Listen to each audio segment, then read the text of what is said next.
دنیا کا کوئی بھی فزیشین، کوئی بھی نیورولوجسٹ یا کوئی بھی علم الابدان اناٹومی جاننے والا نہیں بتا سکتا۔ حدیث نمبر 8، غصہ شیطان کی طرف سے ہے اور شیطان آگ سے پیدا ہوتا ہے اور آگ پانی ہی سے بجھائی جاتی ہے، لہٰذا جب کسی کو غصہ آ جائے تو وضو کر لے۔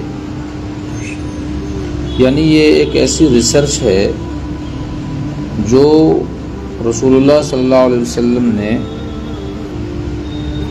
دنیا کے سارے سائنٹسٹس کے سامنے پیش کی، اور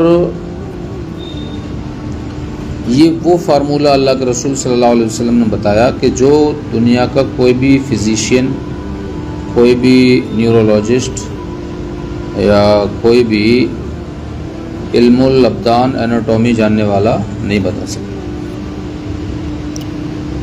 اللہ کے رسول صلی اللہ تعالیٰ علیہ وسلم نے صاف ارشاد فرما دیا کہ اگر کوئی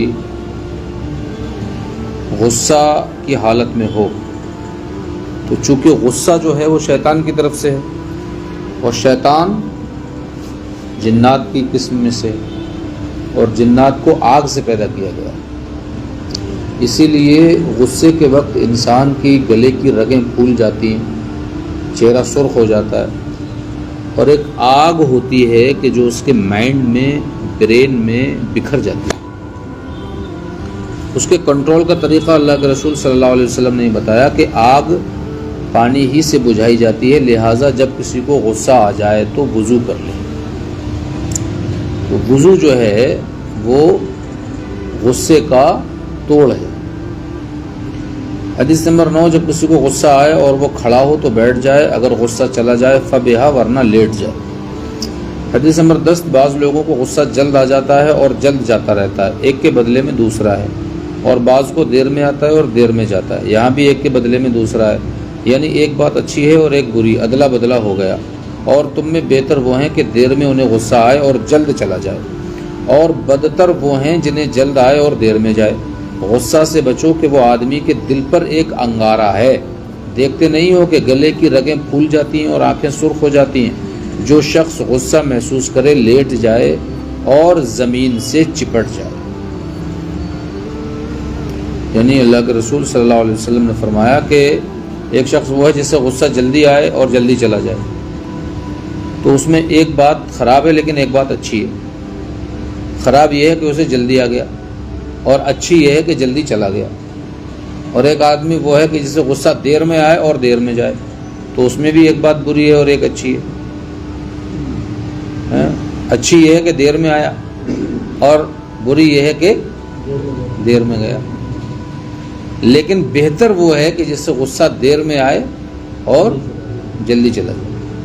اور اللہ کے رسول صلی اللہ علیہ وسلم نے فرمایا کہ جو غصہ محسوس کرے وہ لیٹ جائے یا زمین سے چپٹ جائے۔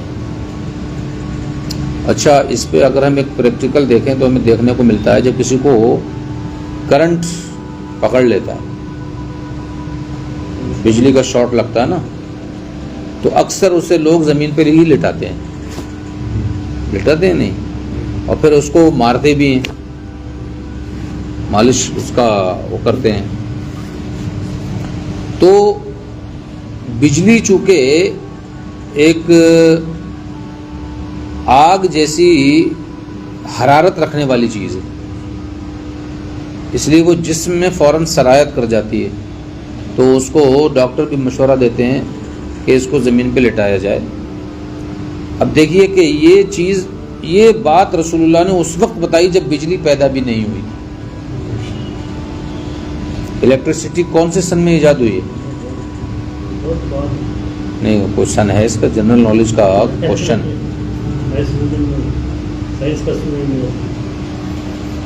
تو بن جائیے، ایک انسان زندگی بھر اسٹوڈنٹ رہتا ہے۔ بہرحال جبھی بھی ایجاد ہوئی ہو، لیکن یہ شاید 1900 کے بعد ہی ایجاد ہوئی ہے نا؟ اس سے پہلے ہے 19 میں ہوئی ہے نا؟ ماشاء اللہ، پنڈت جی بتا رہے ہیں، کیا بتا رہے ہیں؟ 19 سینچری میں، اچھا 1800 کے بعد ہوئی۔ تو اب دیکھیے آپ جو چیز 1800 کے بعد ایجاد ہوئی ہے اس کا توڑ 1450 سال پہلے رسول اللہ نے بتایا. ٹریٹمنٹ 1450 سال ڈسیز سے پہلے ٹریٹمنٹ. اب یہ باتیں لکھی ہوئی تو سب ہیں لیکن اس کو اس طرح سے سمجھ میں نہیں آتا ہے نا, اس طرح سے ایکسپلین نہیں کر پاتے. تو اب کتنی جو ہے وہ کیمیائی یعنی کہنا چاہیے کہ ٹیکنیکل بات ہے کہ اللہ کے رسول صلی اللہ علیہ وسلم نے ارشاد فرمایا کہ جس کو غصہ آئے تو زمین پر لیٹ جائے اور زمین سے چپٹ جائے. اسی کو دیکھ کر کے یہ فزیشینس نے جو ہے ریسرچ کی تو وہ اس نتیجے پہ پہنچے کہ انسان کے جسم سے اوور درجہ حرارت یعنی جو اس کی باڈی سے اوور ہیٹ ہے اس کو اگر کم کرنا ہے تو اس کو زمین پہ چپٹانا ہے. یہ اس سے کنیکٹ ہو کے اس کی زمین جو ہے اس کی جو اوور درجہ حرارت ہوتا ہے اس کو کھینچ لیتی ہے.